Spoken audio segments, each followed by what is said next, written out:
Nama saya Mus Mulyadi, asli Mataram, tinggal di Kabupaten Praia. Saya adalah salah seorang santri lulusan Nurul Hakim Mataram yang pernah bertugas menjadi dai MCF yang ditugaskan di pedalaman Lombok, yaitu Bayan Sembalun, yang ditugaskan oleh guru besar di Lombok, yaitu Tuan Guru Sofwan Hakim di Pondok Pesantren Nur Hakim. Setelah berapa tahun kemudian berjalanlah dakwah di daerah pedalaman Lombok. Pada saat itu berjalan berapa tahun kita rintis pesantren dan kita rintis tempat-tempat markas-markas dakwah di situ. Setelah itu berjalan 5 tahun dakwah, dipanggil oleh salah seorang teman dari Hidayatullah Papua, namanya Ustadz Munawar Hakim. Beliau lulusan Style. Ketika ia mengajak saya, yaitu beliau menyampaikan kepada saya bahwa saya di Papua ini kekurangan dai dan kekurangan guru. Dan di sini adalah salah satu kota provinsi yang manakala kita ajak dai-dai dari Jawa pada khususnya, mereka takut bahwa di Papua itu ngeri, nyamuknya kayak sebesar anak ayam, malarianya dahsyat. Ada salah satu ustadz di sana, memang malarianya di sana yaitu endemik, yaitu dahsyat. 1 minggu sehat, 1 bulan sakit malaria, yaitu pendiri pendiri Madrasah Sanawiyah pertama, yaitu kepala sekolahnya namanya Ustaz Sukri, yang sekarang bertugas di Kalimantan. Jadi akhirnya beliau karena sakitnya terus menerus kontinu seperti itu, akhirnya beliau memutuskan untuk pindah ke wilayah Kalimantan. Dan alhamdulillah saya tertarik dengan rintangan-rintangan seperti itu, tantangan-tantangan seperti itu, yaitu karena kita ini adalah dai yang didesain untuk bertugas di daerah-daerah pedalaman, apapun rintangannya. Ketika saya sampai ke Papua, ternyata tidak sama dengan pedalaman di Lombok, Nusa Tenggara Barat. Pedalaman di sana yaitu lebih ngeri. Banyak tendensi atau tekanan-tekanan sosial yang kita dapati di situ, yang kita alami. Apalagi di sana termasuk daerah yang diperhitungkan oleh pemerintah, yaitu daerah garis merah, yaitu daerah yang rawan. Alhamdulillah, ketika saya ditugaskan di daerah perbatasan, yaitu dengan seizin Allah, semua rintangan dan tantangan kita hadapi melalui sabar dan bersyukur atas nikmat-nikmat yang diberikan oleh Allah SWT. Salah satu rintangannya yaitu pertama, penyakit yang begitu dahsyat di situ, yaitu penyakit malaria. Inilah yang membuat teman-teman dari luar daerah itu trauma dengan tantangan ini. Yang kedua yaitu tantangan atau tekanan dari pemerintah sana.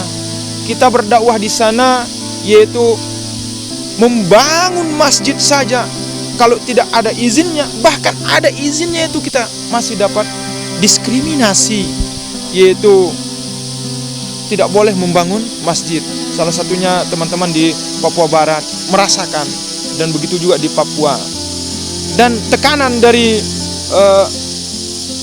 pelaku-pelaku tindak kekerasan di sana, yaitu dari orang-orang tertentu. Kita dakwah ke perbatasan itu adalah dakwah jalan lintas yang sangat berbahaya, yaitu banyak dari pedagang-pedagang yang menjadi korban penembakan misterius, penembakan orang-orang yang tidak dikenal di situ. Bahkan saya pernah pergi Jumatan, salah seorang dai, teman saya yaitu salah seorang dai yaitu Ustadz Juniardi namanya, yang sekarang beliau itu bertugas kalau tidak salah masih di Kalimantan. Beliau itu pernah sebaliknya pas pergi dakwah ke perbatasan, ia ditodong dengan senjata api, ya, yang kalau orang di sana, orang-orang biasa di sana itu pada takut bahkan kencing di tempat. Namun apa? Saking beraninya dai-dai Hidayatullah di sana, yaitu meskipun todongan senjata apapun, mati di tempat pun kita siap demi membela agamanya Allah Subhanahu wa taala. Akhirnya beliau ketika ditodong itu dengan seizin Allah, beliau ditolong, dan akhirnya orang yang menodongkan senjata yaitu kelompok-kelompok diskriminasi ini, yaitu dirubah hatinya oleh Allah SWT untuk tidak membunuh Ustadz ini. Ketika balik dari perbatasan, karena di perbatasan, jalur perbatasan ini ada dua, yaitu pertama perbatasan ini Seko namanya, yang kedua yaitu perbatasan antara Jayapura dengan Papua New Guinea. Beliau ini bertugas di ujung perbatasan, saya di Seko. Akhirnya pas kita pulang berdua, diceritakanlah kronologis penekanan-penekanan yang ia hadapi di tempat tugas, yaitu ketika ia pergi dakwah. Begitu juga teman-teman di daerah, yaitu mereka sering mendapatkan perlawanan dari orang-orang yang tidak setuju dengan kehadirannya Hidayatullah. Salah satu dulu pondok pesantren kita sempat dibakar ketika kerusuhan di Wamena, yaitu yang mana yang membuka saat itu adalah pimpinan wilayah yang sekarang ini, yaitu Ustadz Muallimin. Beliau itu sempat bertugas di sana, dibakar pesantrennya, bahkan petugas-petugas dai-nya itu dikejar oleh orang-orang yang melakukan tindak kekerasan di sana. Bahkan yang miris sekali ketika itu, Ustadz ini juga bertugas di sana di Merauke ketika tahun 90-an, yaitu 95 kalau tidak salah, itu Papua menginginkan bahwa Papua ini merdeka.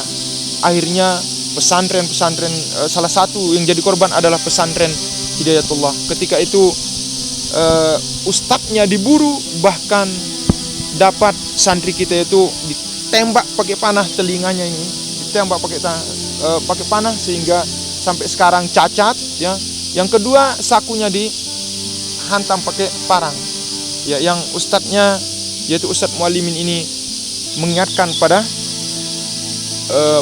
jamaah pesantren semuanya, ini adalah tantangan dakwah kita. Kalau keimanan kita lemah, maka kita tidak akan kuat.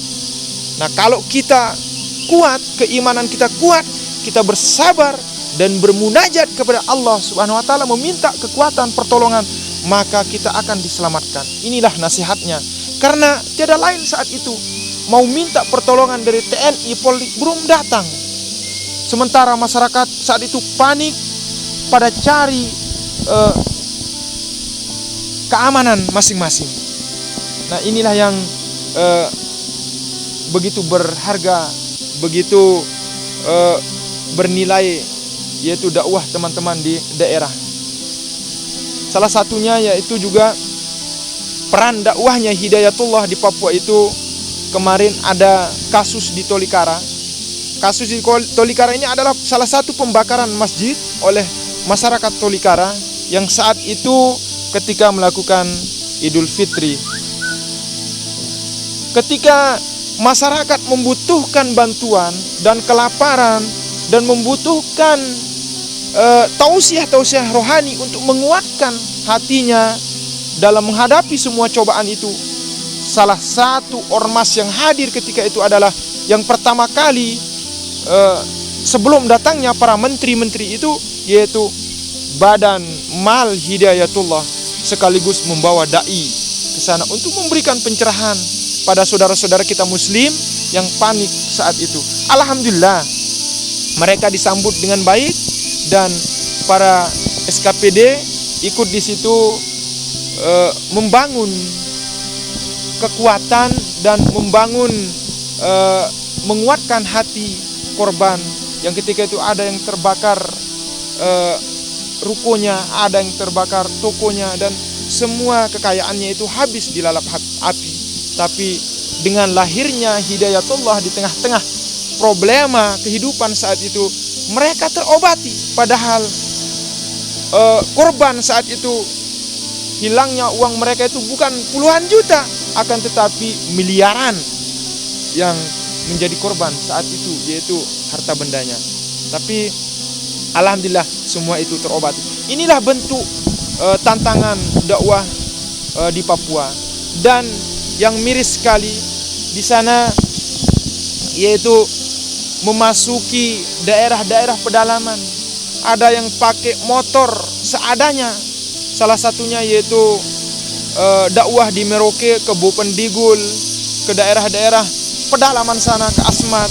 Ini teman-teman yaitu cuman dibekali majalah ya, dibekali uang seadanya ke daerah.